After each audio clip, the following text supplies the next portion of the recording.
Tonight, the gate was 9.3 million. Attendance was 19,039, sold out. The fight of the night was Aldana versus Rosa. The performance of the nights were Shamil, Lipsky, and Emmett. They all won $50,000. Congratulations to them. I guess before I get started, I'll announce some fights for you guys here. This Miami card is stacking up to be badass. Michael Venom Page versus Kevin Holland. Song Yadong versus Jan. Gilbert Burns versus Jack Della. And Ian Gary versus Jeff Neal. Who's got the first question? We're just going to drop Michael Venom Page in there? Like, it's a new matchup? I mean, what do you think about it? These are the fights for Miami. Very nice. I guess I just want to ask you off the top, Bryce Mitchell, an update for him. Yeah, he's been released. He's good. Sure he's not great, but he's good. Yeah, he's good. He's healthy. He passed all his tests, and he's okay. Good. He's been released from the hospital. And he was like halfway through the show. He was released. Awesome. So it wasn't like just now. Main event, a little bit of a perplexing main event, I guess. What were your thoughts on that? I guess my take on it is, and you guys can let me know what you think, but when you're 35 years old and or any age in this sport, you're like, yeah, I'm going to wait. Waiting is never a good idea in this sport. This sport doesn't wait for anybody.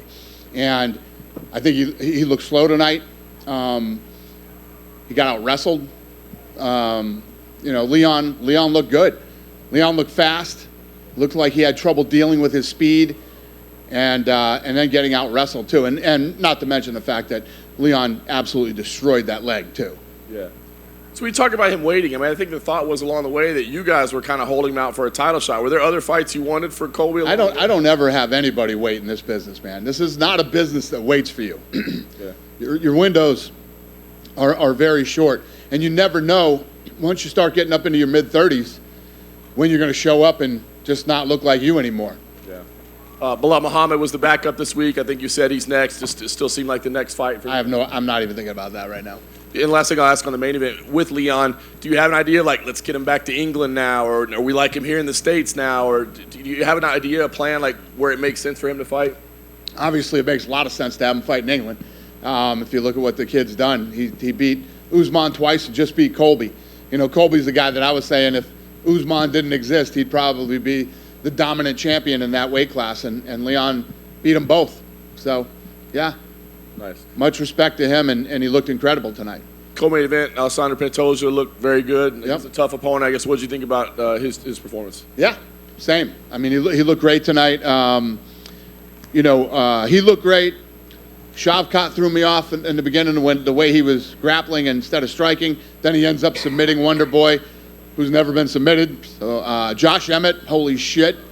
I mean, that punch was so loud and devastating, and and then the whole undercard. I mean, the undercard was incredible. Yeah. The last thing I asked about flyweight, we got Brandon Moreno and Amir Albazi coming up. Do you kind of look at that as a number one contender fight now? What's the question? Brandon Moreno and Amir Albazi. Yeah. Do you look at that as a number one contender fight? Probably. And then last thing for me, it looked like there was a little skirmish in the crowd today between Strickland and Dricus du Plessis. I guess, what can you tell us about what happened and your thoughts on that? So what kind of an asshole sits Strickland next to du Plessis? This asshole. That's who. Yeah. I mean, you actually manually did the seating assignment for that? I do every seating assignment every week. Yeah. All right, so that's on you. Yep. Do we know? Fucking stupid is that? I mean, seriously. Well, I don't know what humans you can sit Strickland next to, but definitely not du Plessis. It was. I don't even know how I missed that, and yeah. So. I guess everything's good. I mean, just shit happens. Listen, and we move forward. This is the business we're in. I say it all the time. Jumped in there, told Strickland to relax, go in the back. He decided to leave, so he left the arena, and du Plessis is good. We were just literally talking to him right outside the door there. So, gentlemen, we are in the fight business, and ladies, we're in the fight business, and these are the things that happen. Dan, right here. Hi. What do you do with Tony Ferguson moving forward? Because obviously he took a lot of damage in that first round, but then he tried to fight back, and I think that's what 7 losses in a row now. I would love to see Tony retire. And what do you go with Paddy Pimblett? Obviously, Tony's popular, but like I said, he's on that kind of that skid. Do you now skyrocket him up? Well, listen, when you talk about a skid, right, you look at the guys he fought, too. And that plays a factor into it. And how did he look right up until he lost? Tonight, Tony did not. Tony tonight looked like he should retire. And a similar question, Cody Garbrandt, where you go with him? He wants to fight Davidson Figueiredo, possibly UFC 300. A lot of people saying it looks like the Cody that fought Dominic Cruz when he won the title. Cody looked damn good tonight. Yeah, he looked good. I do have to ask, I know you said that we're in the fight game and people say mean things, but did anything this week bother you at all? Absolutely. Yeah. It bothered everybody, I think. Listen, what I say is true. We're in the fight games. Lots of mean things are said. And one of the things that I really don't like is family. When you start going after family and whether it's the kids, the wife, the parents, the whatever, it's just such a nasty thing to do. But again, this is one of those sports where you say horrible things, and then 24 hours later, it goes down. You know what I mean? And that's why tonight you saw Leon's corners going crazy, and I went over and said, guys, listen, you won. You won in the most dominant possible way to win. You out-wrestled, you outstruck, you completely dominated tonight. If this turns into what it could possibly turn into, he's going to get fined. And it's not worth it. It's not worth it. You won the fight. Last one for me. Do you have to, like, when Colby brings up, Leon's murdered father, do you have to pull him aside and say, like, hey, maybe don't say stuff like that? Because Leon tried to get after Colby at that press conference you weren't at. 100%. Yeah, no, I don't ever tell anybody what to say.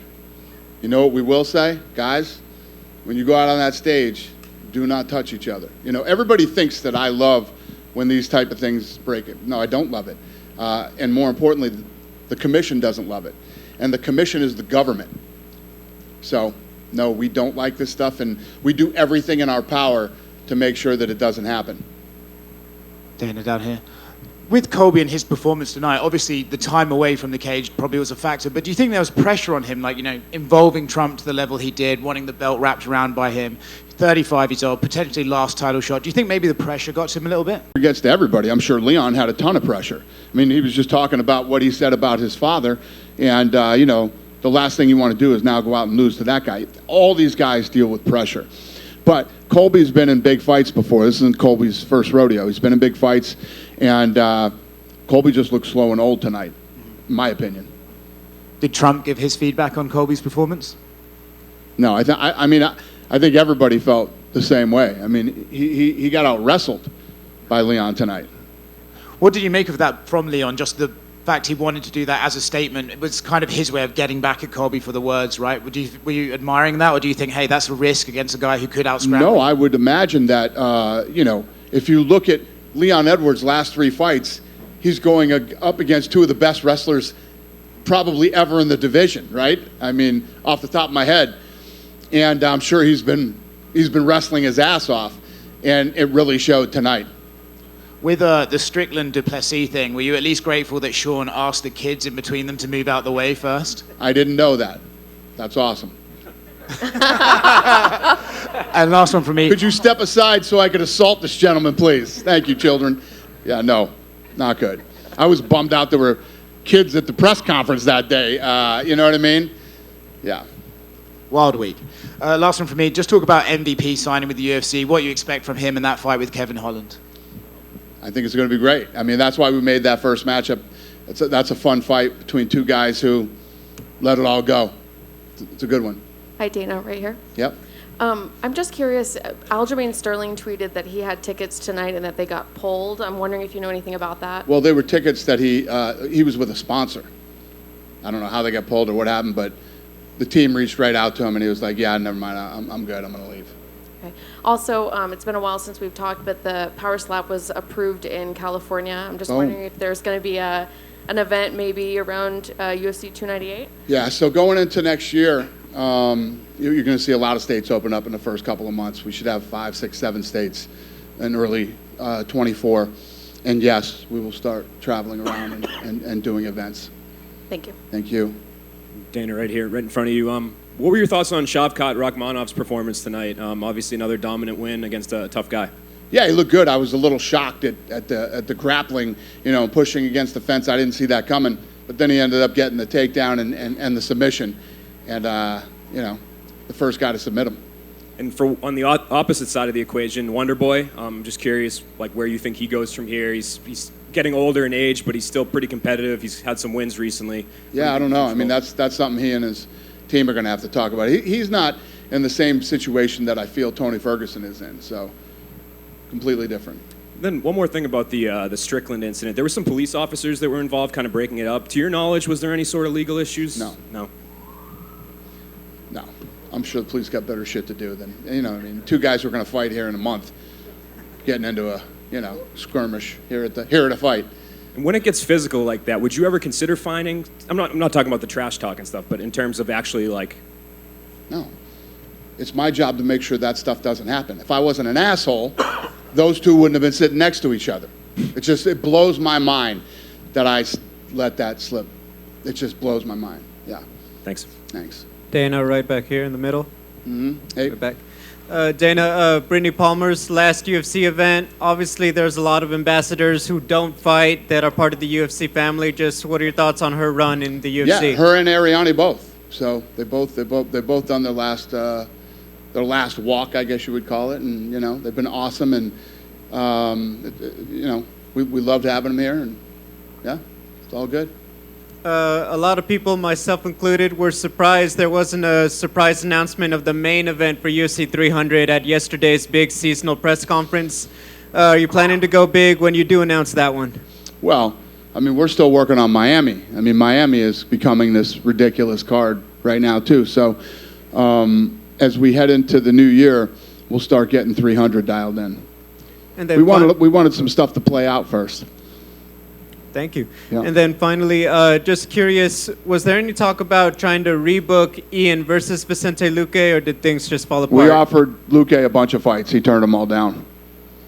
Thank you. Yep. Over here. Obviously, your newest matchmaker, Joe, he had a fight play out today between Cody Garvin and Brian Kelleher. I guess, how'd you have that fight? What'd you think of that fight, and what'd you think of Joe's first fight as a matchmaker? Oh, okay. Yeah, got it. You threw me off for a minute there. Yeah, great fight. Yeah, great fight. And, right up until the end, it was an awesome fight. And you just mentioned there Vicente Luque, he was supposed to fight Ian Gary, but obviously Kevin Holland, I'm sure you saw, he kind of threw his name into the hat as a potential replacement. Now that we know that he's fighting MVP, was there ever even a possibility of Kevin Holland stepping in to fight this weekend? No. And do you think we're going to see more seasonal press conferences going forward? Yeah, we've been doing them for a long time. Oh, I was just asking because, it's like the first one in a long time. Yeah, well, we went through COVID. Yeah. Thank you, Dana. Yeah. Dana down in the here back. too, right? Dana. Yep. Talking about the signing of MVP, you're throwing him straight into the deep end with Kevin Holland. Is that because of his age is kind of getting up there? He's 36, 37, I believe, or is that because of how highly you rate his skill set? Yeah, I think it's a lot of things. I think it's his age and his experience, and it's the right fight to make. And I know earlier this week you said that you are going to come back to the UK. Is that going to be 2 shows? Because it's looking like March is going to be unlikely at the O2 Arena, so it looks like at the earliest you'll probably come in the summer. Would a end of year show like maybe December or maybe even earlier? I don't know yet. We haven't really got that far. We're coming into 24 right now, and we still have a lot of TBDs on the board, so we're still kind of figuring that out, but we're absolutely coming back to England, yes. And final one for me, UFC 100 and UFC 200 had fights that still live in this memory, like today, obviously, 14 and then 7 years ago. How big do you plan on making UFC 300, and do you think that you'll be able to top those 2 cards? Well, think about tonight, the buzz and the energy around tonight's card, and look at the stuff that I'm telling you guys about Miami. So we got to beat, this, Miami, and a bunch of other great cards that are going to happen this year. So I don't remember who I was talking to, but the way I see UFC 300 is when it comes out, people are going to be going, holy shit, that's the first prelim of the night? That's what UFC 300 is going to be. Thank you. Danish Giant, you're right. There's a popular streamer online called Neon, and he said he was banned from the arena tonight, specifically by... He said he was banned from the arena? No, what happened is he said some stupid shit on Instagram, and, you know, he bought tickets so he wasn't anywhere close. When you start saying stupid shit like that, yeah, you're probably going to get busted up and thrown out of here, you know, making threats and talking dumb shit, looking for clout. I believe he said he was going to... I don't care what he said. I think he said he was going to confront Donald Trump. I don't care what he said. Did he? Well, he wasn't able to. He's this fucking tall, too. You know that? Fucking punk. Thank you. Yeah. Nice Dana. talking to you. Dana, just Yeah. on the left here. Yeah. Islam Makhachev has spoken about potentially going up to face Leon. Is that a fight you're still interested in making? And did you get the chance to talk to him and get his thoughts on the fight? What's the question? Islam Makhachev has spoken about wanting to face Leon and moving up. Is that a fight you'd be interested in making him? And did you speak to him and get his thoughts on the fight? Yeah, I had lunch with him a couple days ago. And we didn't really talk about fights. We talked about family and all kinds of other stuff. So I don't know. I'd like to see him stay at 55 and yeah. And you just spoke of Neon, who's a content creator. You're a big supporter of content creators like the Nelk Boys, Nina, for example. How important are content creators for you in getting a younger eyes and a larger audience eyes on the sport? Yeah, listen, my whole blueprint over the last year and a half has been all about that. So I'm very into it and have a lot of great relationships with a lot of these creators. Awesome, thank you. Yep. Dana in the back. Yep. In the back. Dana, right here? Yep. No, back here. Oh. Sorry Hi. about that. Hi there. So you made some announcements about fights for 2024. A few months back, you also talked about the Sphere and booking it for Mexican Independence Day weekend, making that the biggest combat sports event in history in that arena. Callum Walsh was here tonight. Is it possible that would be a crossover event? Would you have MMA and boxing in an event, or are you booking Callum for something in Las Vegas? Yeah, I would never do a crossover event. I would either do boxing or I would do MMA. And I don't know if I said it would be the biggest event ever, but it will be the best. That's what I said. It will, creatively and what we're able to do inside the Sphere, it'll be the best combat sports show you've ever seen, and definitely very unique. And then, no, I'm not planning on Callum. Callum will probably fight in Ireland next year. And just to follow up on boxing recently with Vinny Pazienza's belt. And today's Vinny's birthday. Did Yeah, you talk I know. to Vinny? Did you wish him happy birthday today? Yes, I did. I wish him a happy birthday today, yeah. Thank you. Thank you. Dana, right Yep. here. Go ahead, buddy. Ian Gary versus Jeff Neal. Was that the plan for Ian Gary if he had got through Vicente Luque tonight? No. We wanted to remake that fight, is what we wanted to do. So I met a bunch of Irish fans outside the arena. They flew over to see Ian Gary. They were begging me to ask you about the Irish event, when it might be happening. I'm wondering if you're feeling a little bit festive ahead of Christmas. And Well, the Irish event I was talking about wasn't UFC. It was boxing. Right. So the UFC is not going to come back in 2024? Well, I didn't say that either. I don't know. Okay, thank you. Thank you. Hey, Dana. Go ahead. Yeah. I'm curious, the conversations you've had with Colby, because you mentioned that, waiting is a bad thing and the window is so small. And, he was really good. He was like right there with Usman, who was the pound for pound best in the world. And not only that, but he also sells. Like, people want to see Colby fight. Did you give any indication of like why he hasn't, he's had these bouts of inactivity? That's actually a good point. One of the things, this gentleman over here, I think, asked me about or one of you two, about what's too much and when it comes to, the trash talk. After that press conference or during, in the middle or whatever, pay-per-view shot up 25%. Literally, you can literally, and it wasn't like they were, like our analytical team was basing it off YouTube views. They were basing it off actual pre-buys while the press conference was going on and ended. 25%. Globally, too, not just on ESPN, globally up 25%, which is fascinating. Absolutely fascinating. So he was also leaving money on the table in a sense too. By not fighting more often, he was leaving money on the table. Well, I mean, you see guys that want to wait. I mean, Chandler's waiting right now, and I mean, there's a whole laundry list of guys that I could say are waiting. Colby wasn't waiting for Conor. Colby was waiting for something else. Yeah. Well, no, he's waiting for a title shot. Yeah. You've made your feelings pretty clear about PFL and Bellator, but I'm just curious about your opinion about the loss of another major promotion. Some managers have kind of expressed their concern on social media, like there's fewer fights for some of the fighters who are not in the UFC now. You mean Bellator? Bellator going to PFL? Yeah, Bellator kind of going away essentially. Yeah. Is that a bad thing for kind of the state of? It is a bad thing, You guys ask me loaded questions, so that I will. I'm asking around. No. I'm not talking about you.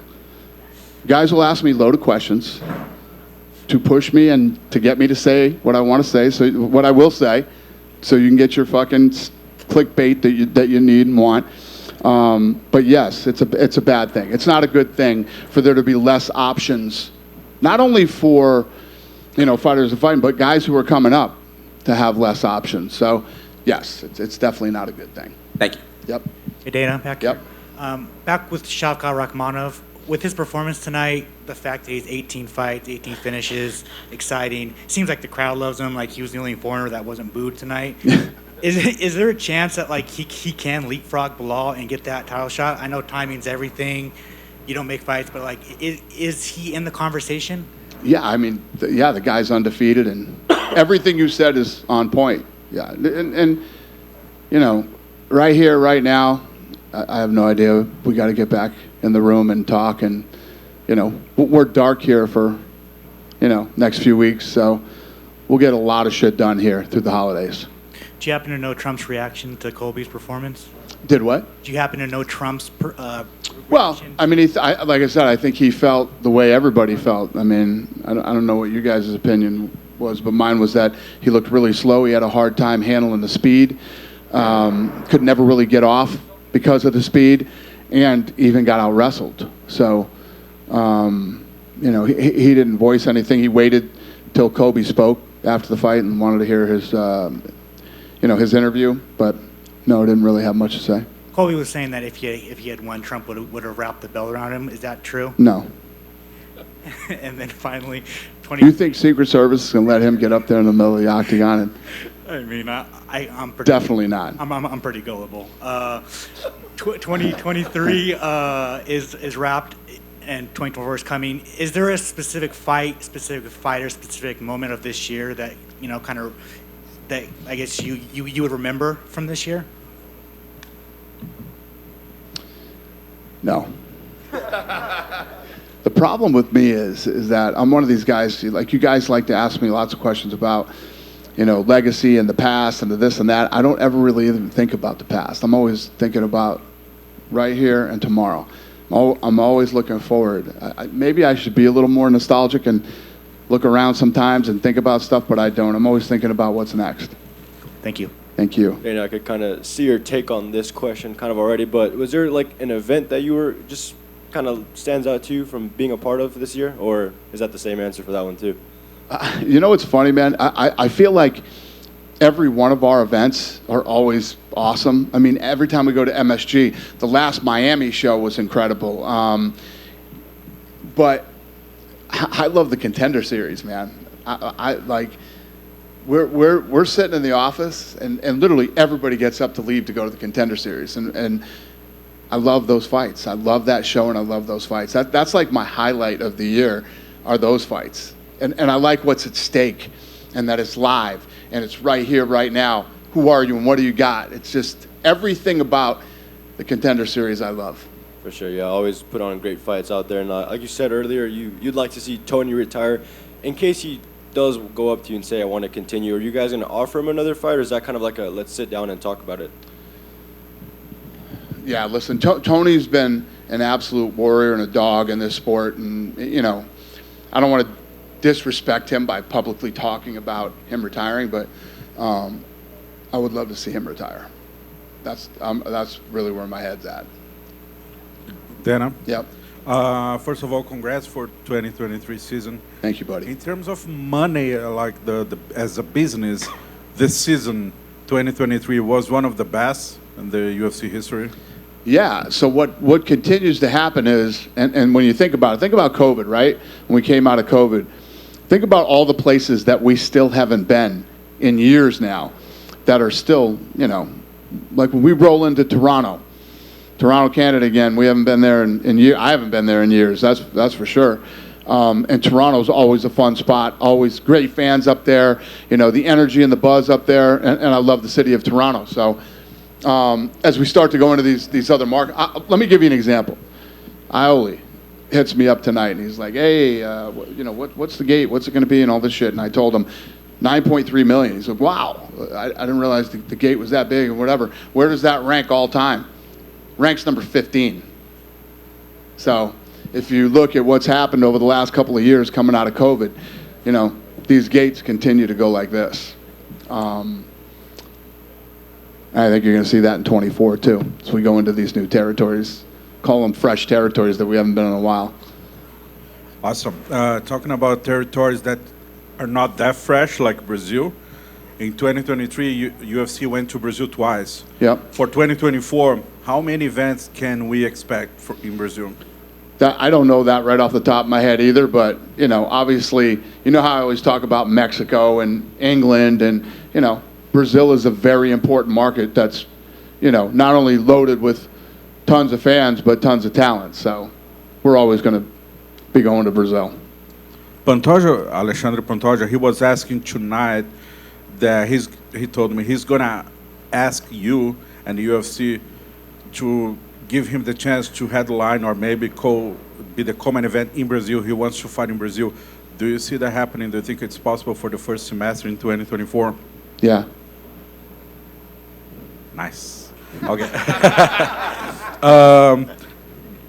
Last two questions. Do you have any update about Charles Oliveira and Paulo Costa when they're fighting?